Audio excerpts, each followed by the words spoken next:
O nome mais popular do centenário mundo do futebol transcendeu os limites do esporte. Pelé foi muito mais do que meramente um personagem dos gramados. Junto com sua camisa 10, a branca ou amarela, se transformou em um autêntico ícone visual do século XX. As 4 letras mais populares do futebol acabaram na música, no cinema, na política e mundo dos negócios. O rosto do jogador brasileiro foi um dos mais fotografados de século que passou. Pelé é pop, dentro e fora dos gramados. Seu nome foi uma homenagem dos pais a Thomas Edison, o inventor da lâmpada. No entanto, na hora de registrar o filho, Dondinho sem querer acabou retirando uma das letras. O menino acabou chamado de Edson. Quando tinha 10 anos, Pelé montou seu próprio time, o 7 de setembro. Para comprar os uniformes, ele e os amigos roubaram amendoins de vagões de trem para vender na cidade. Atuando pelo Ipiranguinha, time de pelada de Bauru, Pelé embolsou seu primeiro bicho no futebol ainda na infância. Foram R$ 4.500 de pagamento após uma partida na cidade. O adolescente de Bauru quase foi parar no clube do Rio de Janeiro. O técnico havia acertado a transferência com Dondinho, pai de Pelé, mas a mãe, Dona Celeste, não queria o filho morando tão jovem em cidade grande.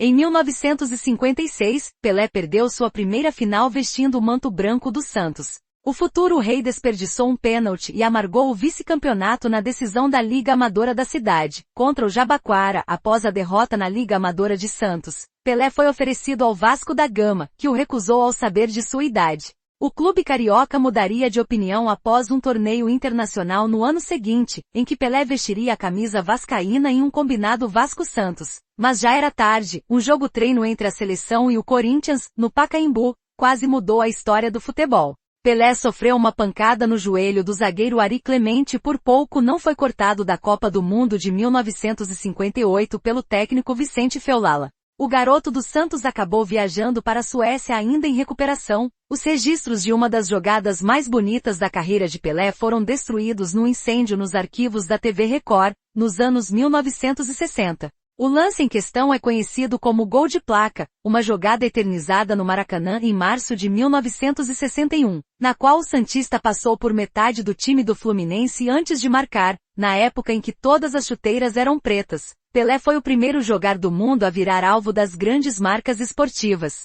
Ele assinou com a Puma antes da Copa de 1970 e recebeu $25 mil para calçar o modelo durante o Mundial no México, e mais $100 mil por 4 anos de contrato. O ídolo atuou como goleiro em 4 partidas durante a carreira. A mais famosa dela foi contra o Grêmio, entrando no decorrer do jogo. Em outra, Pelé já começou com as luvas em amistoso diante da Costa do Marfim, jogando pelo Santos. Pelé fez do rival da capital a sua maior vítima.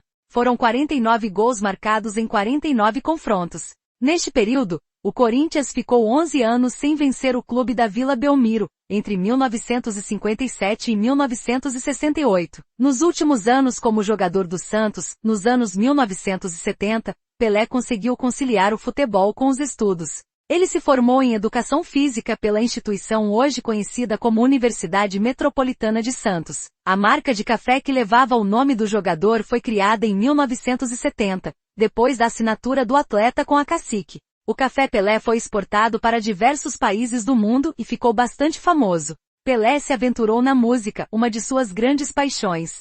Sua composição de maior prestígio é Cidade Grande, que fez sucesso na voz de Jair Rodrigues, durante a experiência nos Estados Unidos. Pelé lançou um álbum de 13 músicas produzido por Sérgio Mendes, um dos nomes mais famosos da MPB radicados na América do Norte, no início da era do videogame. Pelé foi um dos primeiros atletas a ter a imagem vinculada com o jogo. O brasileiro assinou com a Atari no início dos anos 80 para difundir a novidade no mercado americano. O jogo ficou conhecido como Pelé Soccer. Em conversas com o criador da Turma da Mônica, Pelé ajudou a desenvolver o personagem Pelezinho. A figura nasceu em 1976 e teve publicações periódicas em quadrinhos até 1986. Recentemente Maurício de Souza relançou o personagem. Pelé foi creditado em 9 filmes. O mais ilustre dele é Fuga para a Vitória, em que dá conselhos sobre futebol a Sylvester Stallone. Também protagonizou cena de sexo com Teresa Raquel e fez humor com os Trapalhões. Em 1990, Pelé festejou o aniversário de 50 anos em campo, em sua última partida com a seleção brasileira. O rei atuou pela seleção na derrota por 2-1 para um combinado internacional em Milão, gol de Neto. No lance mais famoso do jogo, o ponta Rinaldo ignorou Pelé livre pedindo bola, e chutou torto no gol. A Lei Pelé, que acabou com o passe no futebol brasileiro, foi o principal legado do rei em sua passagem pelo Ministério do Esporte, durante o governo de Fernando Henrique Cardoso. O nome mais popular do